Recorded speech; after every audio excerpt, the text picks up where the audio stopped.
लद्दाख हिमाचल में। मैं हूं विशाल और आप देख रहे हैं न्यूज एट 9। नेशनल कॉन्फ्रेंस की वर्किंग कमेटी की 2 रोजा मीटिंग श्रीनगर में जारी है। मीटिंग का आज दूसरा दिन है। पार्टी सदर फारूक अब्दुल्ला की सदारत में मीटिंग हो रही है। नायब सदर उमर अब्दुल्ला समेत वर्किंग कमेटी के तमाम मेंबर इस मीटिंग में शरीक हैं। मीटिंग में असेंबली चुनाव की हिकमत अमली पर तबादला ख्याल किया जा रहा है। पार्टी के मंशूर को मुरत्तब करने और इम्कानी इत्तेहाद के बारे में भी मेंबरों से राय ली जाएगी।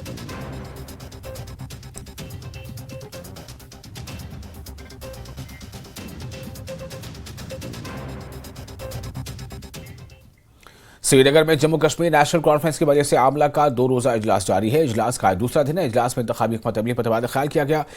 मुस्तकबिल की हिकमत अमली पर भी बातचीत हुई। वहीं एनसी लीडर आगा रूहुल्लाह ने इस दौरान कहा कि कांग्रेस पहले ये साफ करे कि वो कितने सीटों पर इलेक्शन लड़ना चाहती है, इसके बाद हम सीटों से मुतालिक गौर व खौज करेंगे।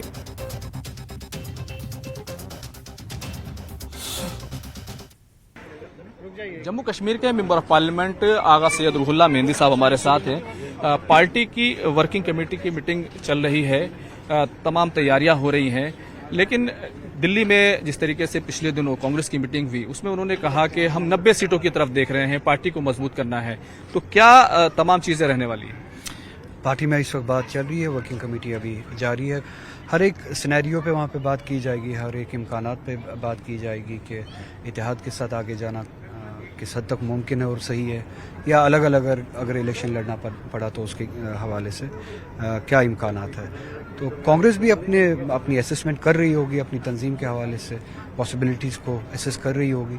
तो सही है, जिस तरह से वो हर एक तंजीम असेसमेंट लेती है, वो भी इंटरनल असेसमेंट लेती है, अपने अहदाफ के बारे में बता रही है, इससे कोई हर्ज नहीं है।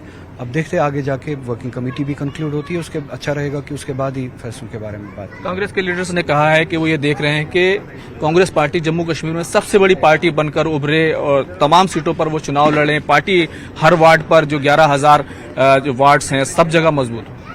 हर कोई पार्टी चाहती है कि वो मजबूत से मजबूत हो, बड़ी से बड़ी बने। नेशनल कॉन्फ्रेंस के लिए चैलेंज होगा ना ये फिर? तो नेशनल कॉन्फ्रेंस ने परसों ही दिखाया कि वैली में 3 सीटों पे उन्होंने हिस्सा लिया, और आपने अक्सर असेंबली सेगमेंट्स को आप देखिए, उनका असेसमेंट करें। जितने भी असेंबली सेगमेंट्स को आप जोड़े वैली में 35 पे नेशनल कॉन्फ्रेंस ने लीड ली।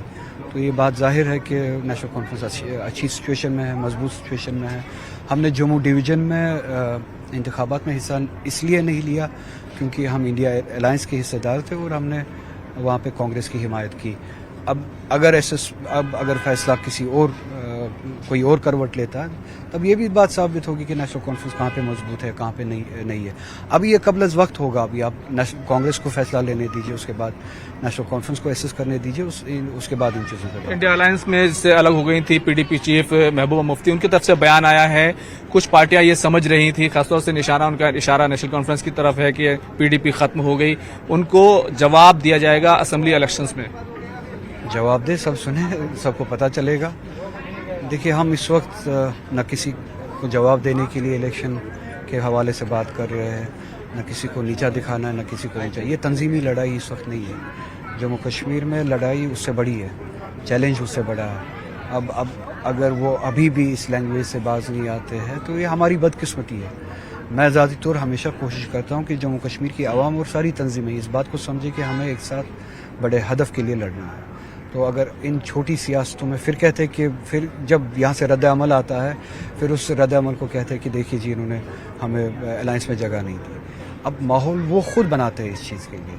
बेहतर ये होगा कि इस तरह का माहौल ना बनाए, बड़े हदफ के लिए काम किया जाए। कौन पार्टी है, कौन पार्टी नहीं है, इससे कोई फ़र्क नहीं पड़ता है। क्या जम्मू कश्मीर इस वक्त है, जम्मू कश्मीर की डिग्निटी, इज़्ज़त, उसके जमहूरी हकूक़ इस वक्त है, लोगों के पास वो हकूक़ और इज़्ज़त है, उस बात से फ़र्क पड़ता है। पार्टी क्योंकि इलेक्शंस हार गई और तमाम चीज़ों का जायजा लिया जा रहा है, तैयारियां की जा रही हैं असेंबली इलेक्शन के लिए। इलेक्शन हारना जीतना ये हिस्सा है इलेक्शंस का।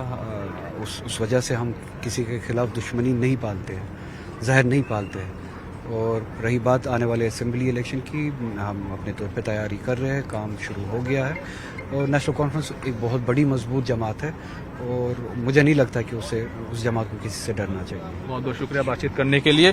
तो ये थे सैयद आगा रूहुल्लाह मेहंदी साहब, जिन्होंने साफ तौर पर ये कहा है कि नेशनल कॉन्फ्रेंस बहुत पुरअतिमाद है, मजबूत है और उसका कश्मीर के अंदर कोई मुकाबला नहीं है। सभी पार्टियां तैयारियां कर सकती हैं, लेकिन नेशनल कॉन्फ्रेंस ने अभी जो लोकसभा चुनाव हुए हैं उसमें 35 सीटें जो असेंबली की हैं लोकसभा के चुनाव के अंदर, उसमें बढ़त हासिल की थी। कैमरामैन प्रहलाद के साथ खुर्रम शहजाद, न्यूज़ 18 दिल्ली। और दिल्ली में बीजेपी की कौमी लीडरान की मीटिंग है। पार्टी सदर जेपी नड्डा मीटिंग में मौजूद रहेंगे। बीजेपी हेडक्वार्टर में होने वाली मीटिंग में कई अहम उमूर पर तबादला ख्याल किया जाएगा। बीजेपी ने असेंबली इंतखाबात से मुताल्लिक बातचीत के लिए जम्मू कश्मीर यूनिट के आला लीडरान को भी तलब किया है। जम्मू कश्मीर के रियासती सदर Ravinder Raina, JK organisation secretary Ashok Kaul, 3 general secretary वही जितेंद्र सिंह, जुगल किशोर भी दिल्ली पहुंच रहे हैं। इन लीडरान की मुलाकात JNK यूनिट जय किशन रेड्डी से, जी किशन रेड्डी जो JK के चुनाव इंचार्ज बनाए गए हैं उनसे होगी। जी किशन रेड्डी जम्मू कश्मीर असेंबली इलेक्शन के इंचार्ज हैं। JNK यूनिट जी किशन रेड्डी से मुलाकात के बाद ये लीडरान बीजेपी सरबराह जेपी नड्डा से मुलाकात करेंगे। और इस वक्त फोन लाइन पर ज्यादा जानकारी के साथ जुड़ चुके हमारे नुमाइंदे समीर। समीर, लगभग तमाम पार्टियां जो है पूरी तरीके से ऐसा लग रहा है कि विधानसभा की तैयारियों में जुट चुकी हैं। हालांकि अभी तारीखों का ऐलान नहीं हुआ है, लेकिन जिस तरह से NC की मीटिंग चल रही है 2 रोजा, अब बीजेपी भी इसको लेकर के काफी जो है तैयारी करती नजर आ रही है। समीर, आपको बता दूं, एक इम्पोर्टेंट मीटिंग बुलाई गई है अर्जेंट बेसिस पे दिल्ली के हेडक्वार्टर में, जो बीजेपी का हेडक्वार्टर है जी, वहां पे आज शाम को 8 बजे मीटिंग होने वाली है, जिसमें जो अमित शाह है, यूनियन होम मिनिस्टर हैं, JP Nadda president, national president हैं, जी कृष्णा रेड्डी जो कि इलेक्शन इंचार्ज हैं जम्मू कश्मीर के, और बी संतोष जो कि नेशनल बीजेपी के ऑर्गेनाइजेशन जनरल सेक्रेटरी हैं, वो भी होंगे। और जम्मू कश्मीर से रविंद्र रैना है, तीनों MPs देखिए, जुगल किशोर, डॉक्टर जितेंद्र सिंह और अली खटाना जो कि राज्यसभा मेंबर है, उनको भी है, और 3 जनरल सेक्रेटरी जो हैं जम्मू कश्मीर में बीजेपी के, उनको भी बुलाया गया है। मंथन होगा। और अशोक कोल जो ऑर्गेनाइजिंग सेक्रेटरी है, जनरल सेक्रेटरी ऑर्गेनाइजेशन, वो भी मीटिंग में होंगे। 8 बजे हेडक्वार्टर में मीटिंग होगी और कई चीजों पे मंथन होगा। देखिए, सबसे बड़ी बात है कि जो आगामी विधानसभा पोल्स हैं उस पर सस्पेंस तो है कि क्या होंगे नहीं होंगे, उस पर बात करेंगे और फीडबैक लिया जाएगा। जितने भी जम्मू कश्मीर के नेता हैं, शीर्ष नेता हैं, उनसे फीडबैक हाईकमान लेगी। दूसरा है कि लोकल बॉडीज के इलेक्शन है, म्युनिसिपल पोल्स और पंचायत पोल्स, उनके भी इलेक्शन अभी करवाने हैं, उस पर फीडबैक लिया जाएगा कि किस तरह से और कब करवाए जाएं। और तीसरा जो बड़ा इंपॉर्टेंट है वो है अध्यक्ष बदलने के, क्योंकि जो रविंद्र रैना है वो अब तकरीबन 6 सालों से वो लगातार एज ए प्रेसिडेंट काम कर रहे हैं, एज ए प्रेसिडेंट यहाँ पे काम कर रहे हैं बीजेपी की तरफ से, तो उनको बदलने की चर्चाएं हैं क्योंकि उनका टेन्योर खत्म हो गया है। तो उसको क्या प्रेसिडेंट को और थोड़ा एक्सटेंशन दिया जाए या इलेक्शन के बाद उनका चेंज किया, तो ये सारी चीजें हैं। और क्योंकि 6 तारीख को यहाँ जम्मू में एक बड़ी extended national state executive meeting भी है बीजेपी की, तो उस पर भी चर्चा होगी। तो कई चीजों पे इसमें मंथन होगा। मेनली है इलेक्शन, क्या स्ट्रेटेजी होनी चाहिए, किस तरह से होनी चाहिए।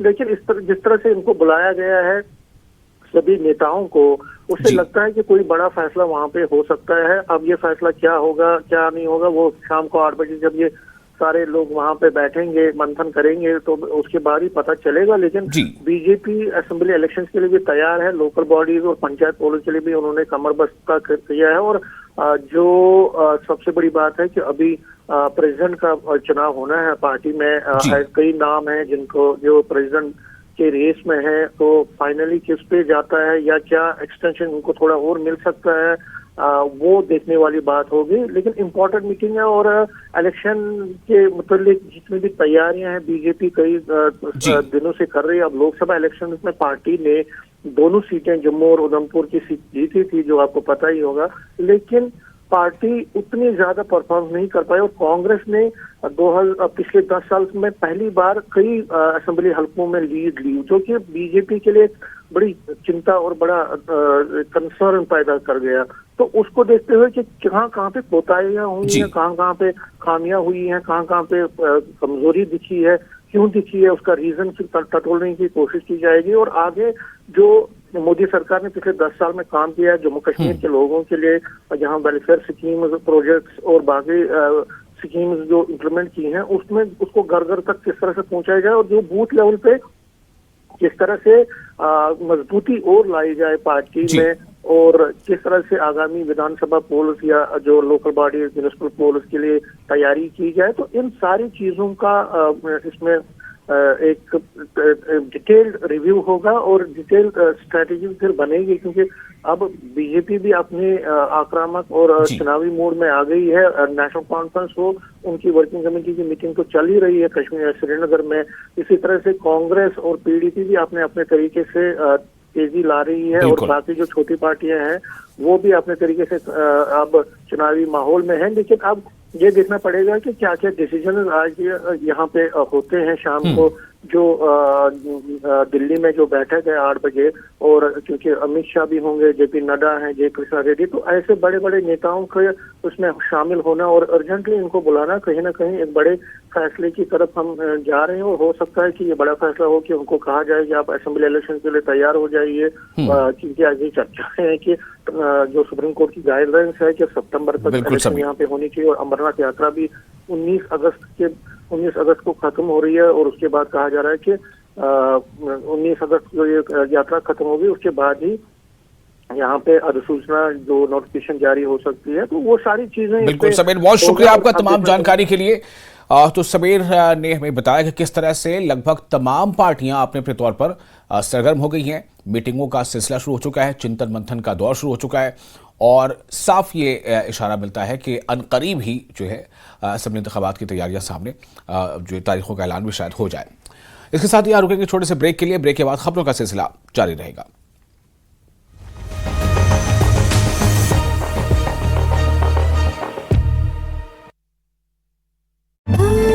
कांग्रेस प्रत्याशी पुष्पेंद्र वर्मा ने किया प्रचार। बीजेपी प्रत्याशी आशीष शर्मा पर साधा निशाना, कहा इस्तीफा कबूल करवाने के लिए धरने पर बैठे थे। हमीरपुर में सीएम सुक्खू ने निर्माणाधीन बस अड्डे का किया निरीक्षण, विभागीय अधिकारियों को दिए आवश्यक दिशा निर्देश। बस अड्डे के निर्माण से यात्रा होगी सरल और सुगम। शिमला में कांग्रेस के राष्ट्रीय प्रवक्ता कुलदीप राठौर ने राहुल गांधी के भाषण का किया समर्थन, कहा नेता प्रतिपक्ष राहुल गांधी ने नहीं किया किसी धर्म का अपमान, आरएसएस और बीजेपी हिंदू धर्म के ठेकेदार नहीं। विधायक कुलदीप राठौर का बयान, कहा देश की परीक्षा प्रणाली पर जनता को अब तक नहीं रहा विश्वास। देश में महंगाई, बेरोजगारी, भ्रष्टाचार और कानून व्यवस्था प्रमुख मुद्दे, विपक्ष इन मुद्दों को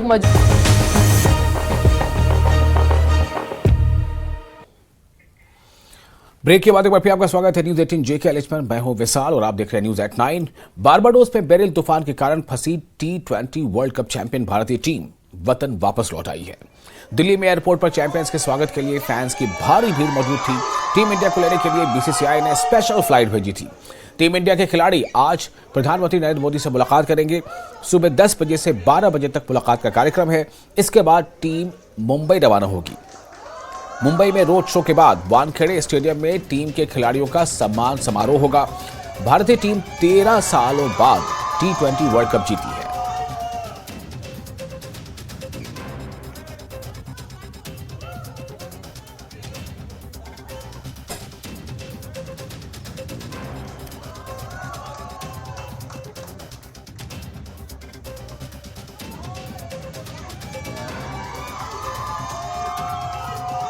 और ये देखिए, जब ये टीम के खिलाड़ी यानी भारतीय टीम के तमाम मेंबर्स जब एयरपोर्ट से वो ITC मौर्या पहुंचे, उस वक्त की ये तस्वीरें हैं। और वहां पर जो इंतज़ाम है, एक केक जो है वो काटा जाएगा और इस जीत की खुशी में, और इस केक कटिंग सेरेमनी का अब से कुछ देर में आगाज़ होने वाला है।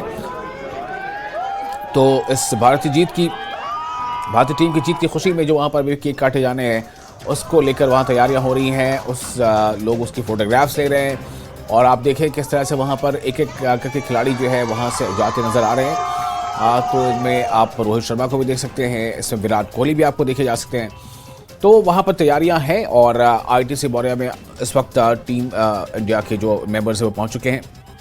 और कुछ देर वहाँ केक सेरेमनी होगी, केक कटिंग सेरेमनी। और उसके बाद जैसा कि मैंने आपको पहले बताया कि 10 से 12 ये वो वक्त है जब वज़ीर आज़म से मुलाकात के लिए वक्त रखा गया है। उसके बाद आज ही टीम इंडिया को मुंबई रवाना हो रहे हैं। मुंबई में वानखेड़े स्टेडियम में एक एजाज़ी तकरीब मुनक़िद होगी। उससे पहले वहाँ पर एक जो है वो परेड भी होगा, यानी जीत का परेड आप कह सकते हैं उसे। ये तमाम तैयारियाँ हैं, ये तमाम अलग अलग तस्वीरें हैं।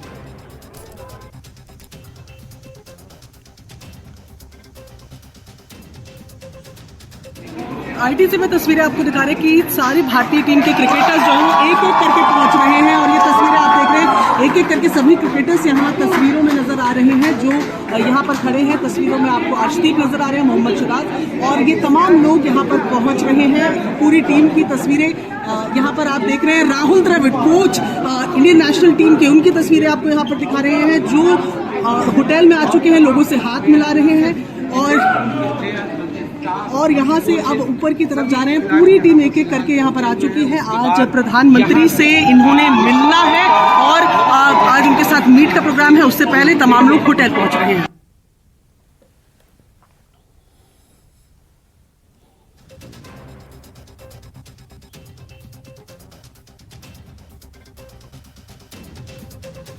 तो ये अलग अलग तस्वीरें आप देख रहे हैं। वर्ल्ड कप के साथ रोहित शर्मा और होटल मौर्या में स्वागत।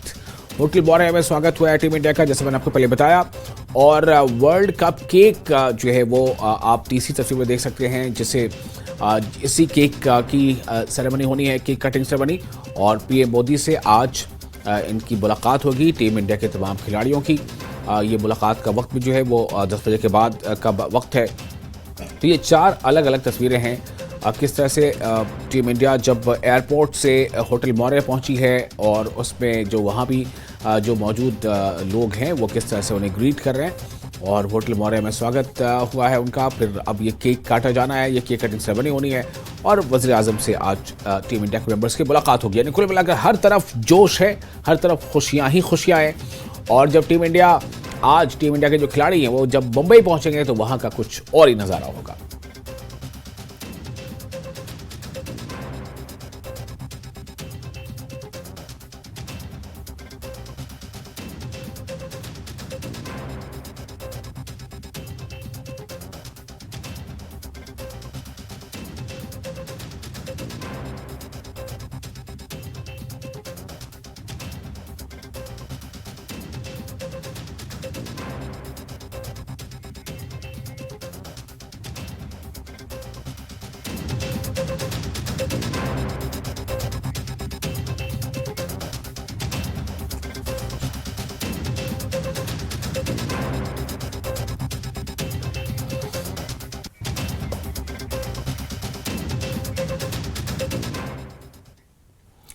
और सख्त हिफाजती इंतजाम के दरमियान अमरनाथ यात्रा जारी है। यात्रा को लेकर अकीदतमंदों में जबरदस्त जोशो खरोश है। लोग इंतजामी और हिफाजती इंतजामात की सताइश कर रहे हैं। अब तक 1 लाख से ज्यादा अकीदतमंद बाबा बर्फानी के दर्शन कर चुके हैं।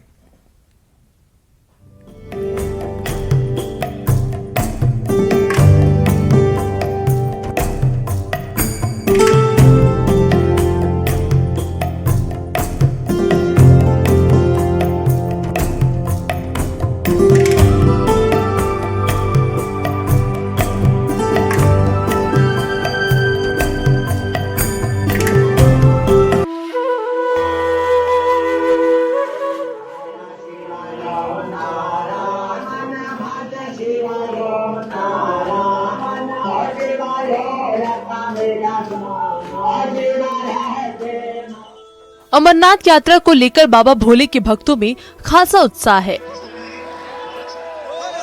श्रद्धालु मुश्किल रास्तों, कठिन चढ़ाई और आतंक को आंख दिखाकर बाबा बर्फानी के दर्शन कर रहे हैं। 29 जून को अमरनाथ यात्रा शुरू हुई थी। पहले दिन करीब 14,000 लोगों ने दर्शन किए। दूसरे दिन 14,717 श्रद्धालुओं ने बाबा बर्फानी के दर्शन किए। तीसरे दिन 23,437 लोगों ने पवित्र गुफा में दर्शन किए। वहीं चौथे दिन 22,715 लोग पवित्र गुफा में दर्शन किए। पांचवें दिन भी हजारों भक्तों ने बाबा बर्फानी के दर्शन किए। बुधवार को भी 5,725 यात्रियों का एक जत्था भगवती नगर यात्री निवास से बाबा बर्फानी के दर्शन के लिए निकला है। ये जत्था गुरुवार तड़के सुबह बालटाल और नूनवन बेस कैंप से चलकर पवित्र गुफा में बाबा बर्फानी के दर्शन करेगा। अमरनाथ यात्रा के लिए प्रशासन ने सुरक्षा के कड़े इंतजाम किए हैं। यात्रियों के स्वास्थ्य, रहने खाने समेत दूसरी जरूरी जरूरतों का भी प्रशासन की तरफ से खास ख्याल रखा गया है, जिससे अमरनाथ यात्रा में शरीक हुए श्रद्धालु बेहद खुश नजर आ रहे हैं। इस बार 16 साल बाद मैंने अब 2024 में दर्शन किए हैं और 2007 से लेकर 2024 तक के बीच में जो मैंने डेवलपमेंट देखी है वो बहुत ह्यूज है। चाहे वो रोड से लेके हो, चाहे वो रोड्स की बात करें आप तो, चाहे वो और फैसिलिटीज़ की बात करें वो, या फिर आप बात करें अगर लाइट्स की भी। और मैं अमरनाथ जी के दर्शन करके अभी आधे घंटे पहले वापस आया हूँ। दर्शन बहुत ही अच्छे हुए बर्फानी बाबा के। और जो यहाँ यात्रा में जहाँ रुके हुए हैं जिस पड़ाव पे, बालटाल का पड़ाव है, भोले भंडारी सेवा समिति सेवा मंडल, यहाँ मैं बहुत टाइम से रुक रहा हूँ। जो यहाँ का व्यवस्था है वो बहुत ही अच्छी है यहाँ पे, और रेल पटरी पे दोनों जगह अच्छी है। प्रशासन के साथ साथ स्वयंसेवकों की तरफ से भी बेस कैंपों और यात्रा क्षेत्र में पवित्र गुफा तक करीब 125 से अधिक मुफ्त लंगर स्थापित किए गए हैं, जहां यात्रियों के लिए मुफ्त भोजन और रहने की व्यवस्था की गई है। 24 घंटे सारी की सारी व्यवस्थाएं रखते हैं।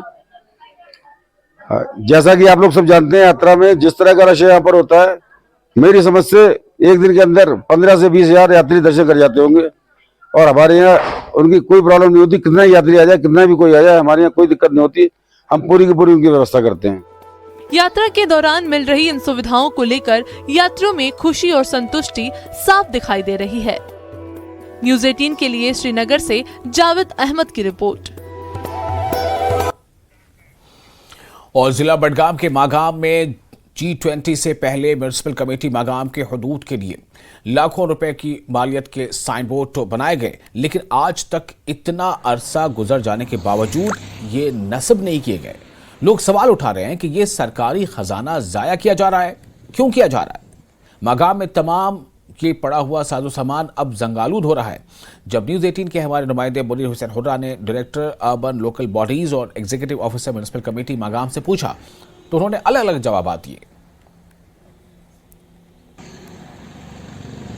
देखिए, उसकी कोई पेमेंट नहीं हुई है, वो हम देख लेते हैं। अब तो G20 के हवाले से कुछ नहीं कह सकते हैं। शायद वो प्रोजेक्ट फिर टेकअप नहीं हुआ था, तब हमने जो बाकी काम किए थे वो सारे मुकम्मल हो गए हैं। यहाँ पे क्या उसमें हमें ये है ना इलेक्ट्रिक डिपार्टमेंट, वो हमें चार्ज कर रहे हैं 6 लाख रुपए। तो मैंने उनको ज़ाती तौर पे चिट्ठी लिखी है, मैंने अपने डायरेक्टरेट से भी बात की हुई है। तो पर्सनली मैं उनके यहाँ सोपोर गया था, तो अभी उनके साथ बात चल रही है। उनके साथ जब मसला ये होगा तो ये इंशाल्लाह हम जानते हैं। सरकार की तरफ से मुख्तलिफ तामीराती काम शदुमद से जारी किए जाते हैं और शदुमद से मुकम्मल किए जाते हैं। और उसी असना में अगर हम गुलमर्ग हाईवे की बात करें और म्युनिसिपल कमेटी मागाम की बात करते हैं, और यहाँ उन्होंने G20 के दौरान एक लाखों रुपये मालियत का एक साइन बोर्ड जो है वो उन्हें अपने हदूद के सामने नस्ब करना था।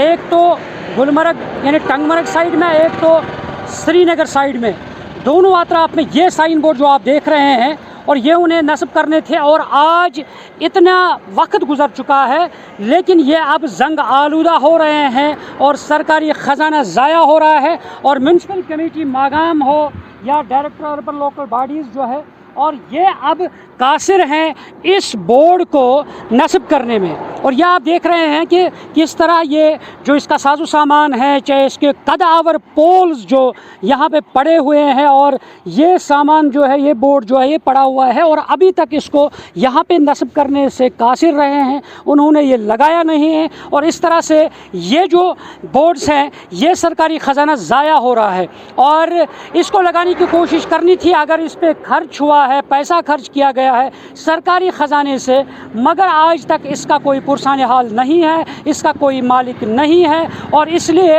अगर हमने डायरेक्टर यानी अर्बन लोकल बॉडीज़ से भी बात की है, उन्होंने कहा कि उनके पास फंड्स नहीं है, उन्हें ये टेकअप नहीं हुआ है। हम उम्मीद करते हैं सरकार इस पर गौर करे और जल्द अज जल्द ये जो बोर्ड्स हैं, साइन बोर्ड्स हैं, उन्हें यहाँ मागाम में नस्ब कर दें। न्यूज़ 18 जम्मू कश्मीर के लिए मैं मागाम से मुनीर हुसैन हुर्रा।